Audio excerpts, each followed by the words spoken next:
Once I tell you this, it might seem a little bit obvious, but honestly, until someone said to me, have you tried doing this? I didn't realize that I needed to change how I was approaching my recovery from burnout. So stay with me. Hi, I'm Kathleen, and welcome to a safe space where I'll help you reconnect to your needs and reclaim energy.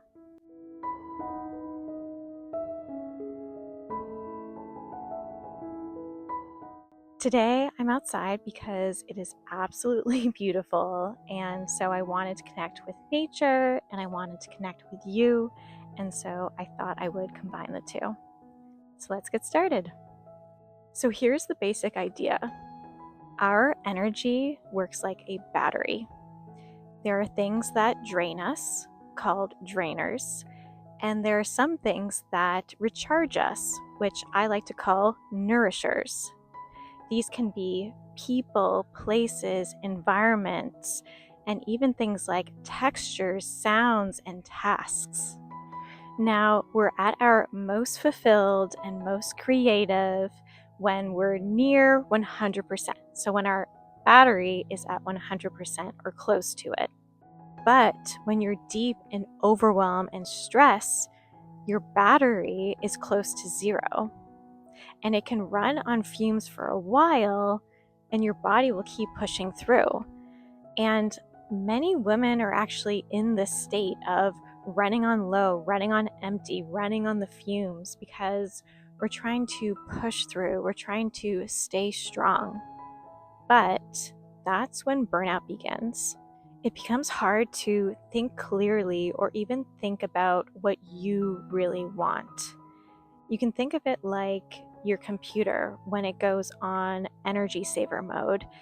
It can work and do the basic things, but it's not working nearly as efficiently as it could be.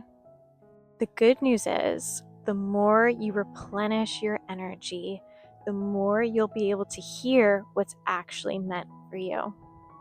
My naturopath first told me about this idea of my energy working like a battery pretty close to the start of my recovery from burnout when I wasn't satisfied with what my family doctor was telling me. And at first, I thought I totally got it. It was a pretty simple concept, but I realized that I was so focused on just removing the drainers to start. My survivalist and productive parts kind of kicked into gear, and we're trying to problem solve and fix the things that were draining my energy and taking away that energy battery. But then I joined a group of women who were working on igniting the next chapter of their lives. This group was led by Barbara, and I'll put her information below because she's absolutely amazing. And when I was sharing my challenges going on in my life and recovering from burnout, she challenged me to reframe some of the things, some of the problems I was facing. And she asked me, have you thought about adding in nourishment? So, not just removing the drainers, but adding in nourishment for yourself. And again, after she said it, it made so much sense. But when you're in this cycle of depletion and so focusing on just fixing yourself, you can forget about the calmness and beauty and just being still with yourself and trying to do things that truly are good for you and not just removing the things that are bad for you. Like for me, I thought that maybe all I needed was a job that was a bit mindless, that I wasn't stressing about or thinking about after hours. Or I thought maybe I just didn't have the energy I used to have to put into some of my relationships. And that's the fix it mindset. You're so focused on fixing the things and focusing on the bad that you forget to think about the good and what can truly heal you. And it wasn't until I started thinking about this nourishment that I realized my life can be so much more than a mindless job, even while I'm still recovering from burnout.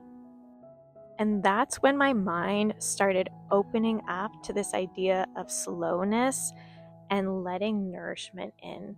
It's often hard to receive nourishment after we've been giving and giving for so long. But literally the day after Barbara asked me that question, I had the most creative few hours I think I had ever had in my life up until that point.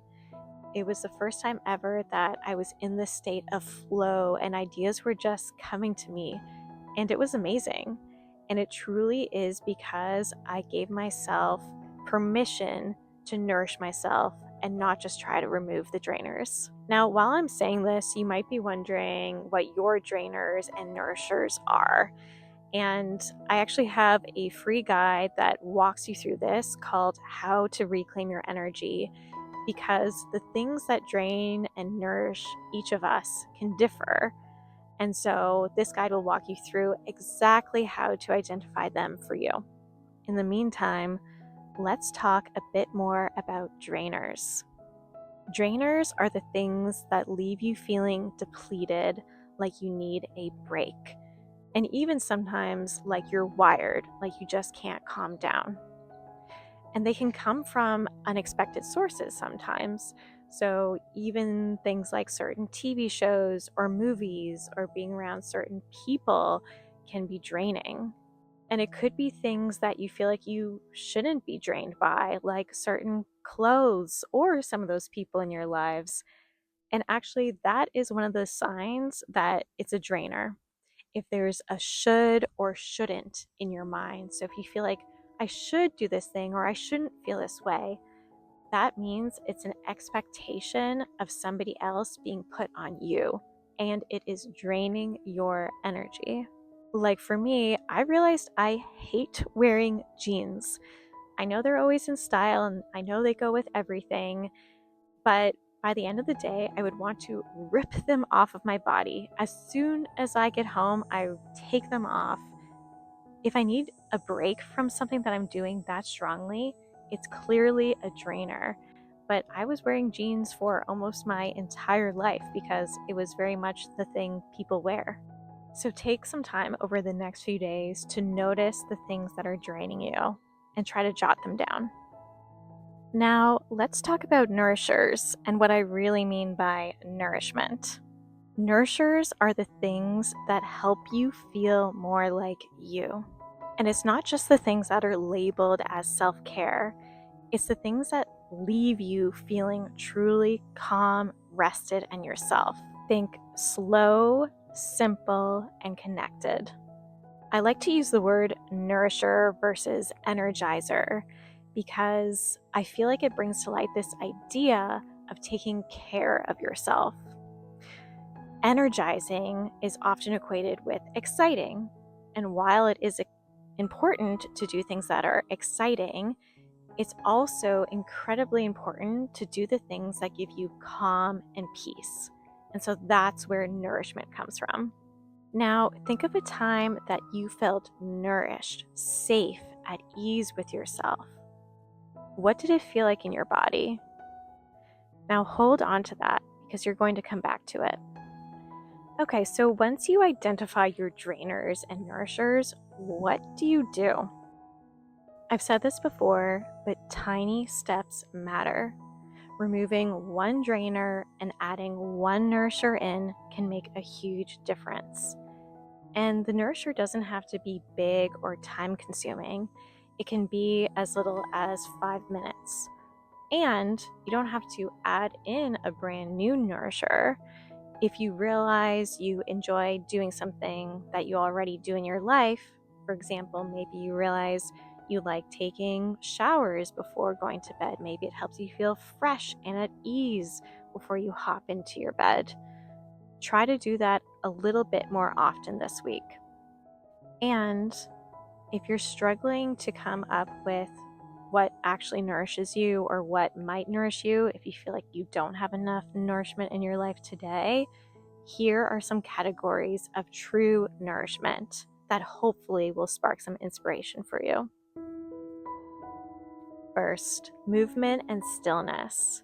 And this is slow, purposeful movement. So think yoga instead of high intensity training and instead of meditation. Because Your body really needs that slowness in order to heal and feel. It also is sometimes easier than something like meditation because for many of us, it's hard to sit still and just be with our thoughts. But while we're moving and breathing and connecting with our bodies through something like yoga, we're still having those opportunities to connect with ourselves, have that stillness, but also have that slow movement. Yoga with Adrienne is amazing for this, so I can link her below if you haven't heard of her. Second, self-compassion. How do you talk to yourself, and do you pay attention to different sensory stimuli and how they make you feel? I mentioned me with jeans, but also I noticed that loud spaces like busy cafes are incredibly draining for me. Like I feel like I have to go sit down and rest for a bit afterwards. Connection to self, deep breathing, mindfulness, creativity, and play. When's the last time you did something where you felt completely free and you were doing it just for yourself? Connection to nature. Even sitting under a tree for 5 minutes can make a huge difference. And connection to others. Pay attention. Who truly gives you empathetic, non-judgmental understanding and support? Some people are meant to be in the season with you, and some people aren't. Don't worry about having it all figured out right now. Your only job is to slow down and reconnect. You're not alone. I'm here for you. So again, I have some resources to support you, some guides and one-on-one sessions. So reach out whenever you need. And I'll see you soon.